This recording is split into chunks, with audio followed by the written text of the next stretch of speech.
வணக்கம். இந்த திமுகவை சார்ந்த மாநிலங்களவை உறுப்பினர் மாநிலங்களவையில ஒரு விஷயம் பேசுறாங்க. அதுவும் திண்டுக்கல் பகுதியை பத்தி பேசுறாங்க. கேளுங்களேன்.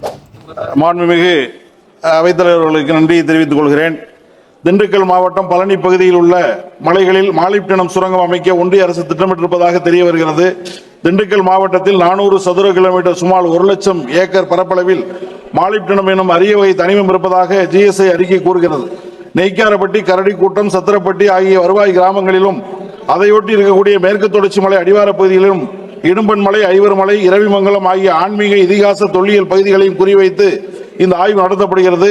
இப்பகுதியில் மாலிப்டினம் சுரங்கம் அமைக்கப்பட்டால் ஆன்மீக தலங்கள் அழிக்கப்படும், இதிகாச முக்கியத்துவம் வாய்ந்த ஐவர்மலை தகர்க்கப்படும், தொல்லியல் சின்னங்கள் தவிடுபடி ஆக்கப்படும், வளம் கொளிக்கும் விவசாய பூமி தரிசு நிலமாக மாறும் ஆபத்து உள்ளது.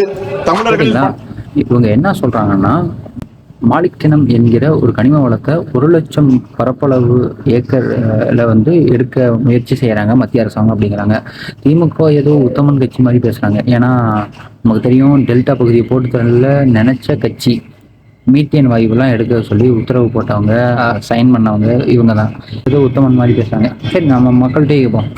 மக்கள் என்ன பண்ணுறாங்கன்னா, எனக்கு இந்த டங்ஸ்டன் சுரங்கம் இருக்குல்ல, மதுரையில் சுரங்கம் அமைக்கிறதுக்காண்டி டெண்டர் விட்டாங்க அப்படின்னு சொல்லிட்டு பெரிய போராட்டமெல்லாம் நடந்துச்சு.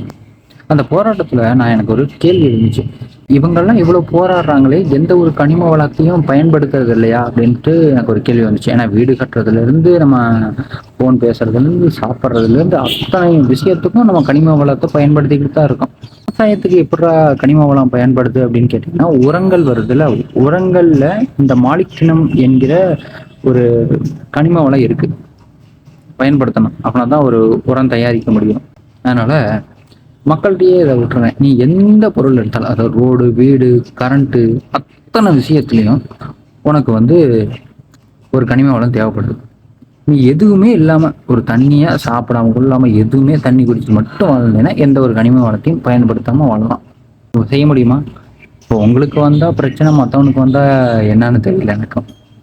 அதுவும் இல்லாமல் நம்ம நிறைய கனிம வளங்களை வெளிநாடுகளில் இருந்தால் வாங்குகிறோம். அவன் என்னாச்சும் நான் நாட்டுக்கு ஏற்றுமதி பண்ண மாட்டேன் அப்படின்னு சொன்னால் நம்மளுடைய அன்றாட வாழ்க்கை கூட சில காலங்களுக்கு தடைபட்டு போகும். அதனால தான் உள்நாட்டில் இருக்கக்கூடிய கனிம வள தேவையை உள்நாட்டிலேயே நம்ம பூர்த்தி பண்ணிக்கலாம். ஒவ்வொரு சில இடத்துல இருந்து நமக்கு தேவையான அளவுக்கு மட்டும் எடுத்துக்கலாம் அப்படிங்கிற மாதிரி ஒரு அரசாங்கம் முடிவு பண்ணுறாங்க. அது இந்திய பொருளாதாரத்துக்கும் நல்லது. அடுத்தவனை நம்பி கையேந்தி நிற்க வேண்டிய அவசியம் கிடையாது. அதனால தான் சொல்கிறேன்.